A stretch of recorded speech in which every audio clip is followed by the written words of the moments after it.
know, if I was standing at the beginning of time and the Almighty said to me, Martin Luther King, which age would you like to live in?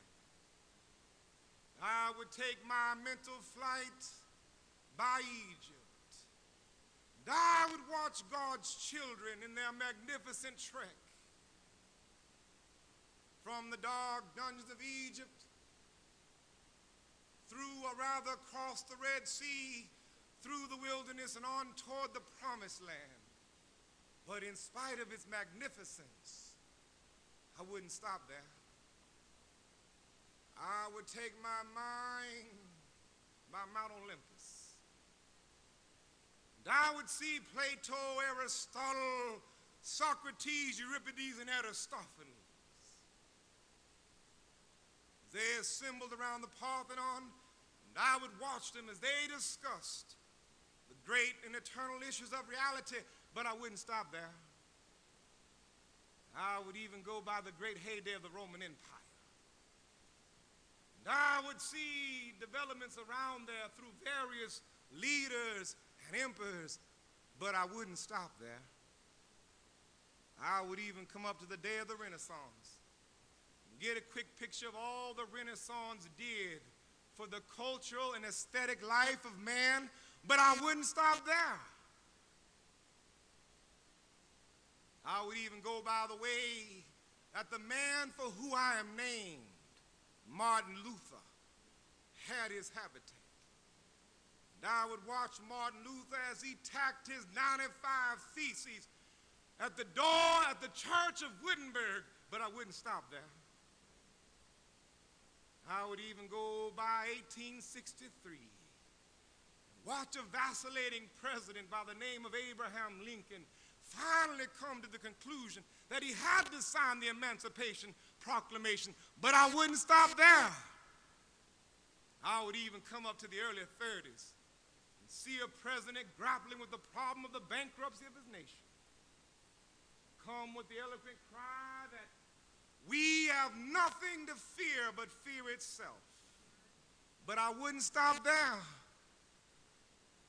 Strangely enough, I would turn and say to the Almighty, if you allow me to live just a few years in the second half of the 20th century, I will be happy.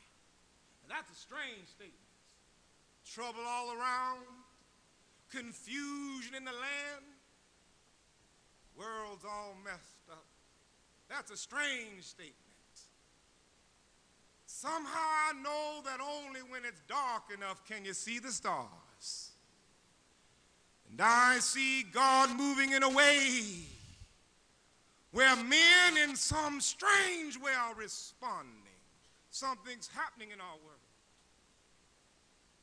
Wherever they are assembled today, whether they are Ghana, Nairobi, Kenya, New York City, Atlanta, Georgia, or Memphis, Tennessee, the cry is always the same. We want to be free.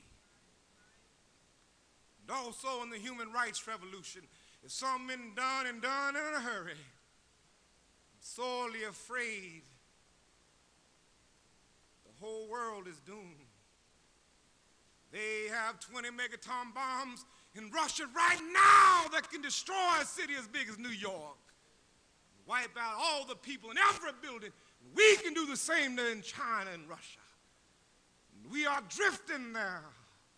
Every now and then I go back and read Gibbon's Decline and Fall of the Roman Empire. And when I come and look at America, I see that the parallels are frightening. But I'm so happy to be here. You know, a few years ago, I was in Atlanta, in New York City, autographing the first copy of my new book. And this minute woman came up to me and she said, "You Martin Luther King?" And I was looking down writing and I said, "Yes." The next thing, I felt something beating on my chest. This minute woman had stabbed me. I was rushed to Harlem Hospital. The x-rays revealed that the tip of the blade was on the edge of my aorta. Main valve, once that's punctured, the drowned in your own blood, that's the end of you. And after the doctors opened my chest up and took out the blade and sewed me back up, I started receiving letters and telegrams. They allowed me to look through a few, and I got a letter from the President of the United States of America, but I've forgotten what that letter said. Got a letter and a visit from the mayor of New York City, but I've forgotten what that said. But there was another letter that came from a little girl at White Plains Junior High School. And she wrote simply this: "Dear Dr. King, I heard of your misfortune and your suffering. And I heard that if you had merely sneezed, you would have died. While it should not matter, I would like to mention that I'm a white girl. And I'm simply writing you to tell you that I'm so happy that you didn't sneeze." And I want to say this morning, Antioch, that I too am happy that I didn't sneeze, because if I had sneezed, wouldn't have been around here to see an end in segregated busing. If I had sneezed, wouldn't have been around here to tell America about a dream that I had had. If I had sneezed, wouldn't have been around here to see the Voting Rights Act passed. If I had sneezed, I wouldn't be here with you in Memphis. And they were telling me. I left Atlanta this morning, I got on the plane. There were 6 of us. The pilot said over the public address system, "We are sorry for the delay. We have Dr. Martin Luther King on the plane. Make sure all the bags were checked. The plane was guarded all night." Then I got into Memphis, and some began to talk about the threats that were out, or what would happen to me from some of our sick white brothers. Well, I don't know what will happen now. We got some difficult days ahead,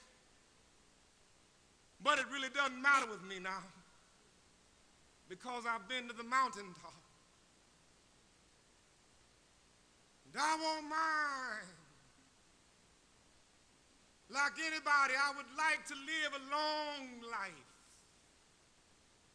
Longevity has its place. But I'm not concerned about that now. I just want to do God's will. And He has allowed me to go up to the mountain.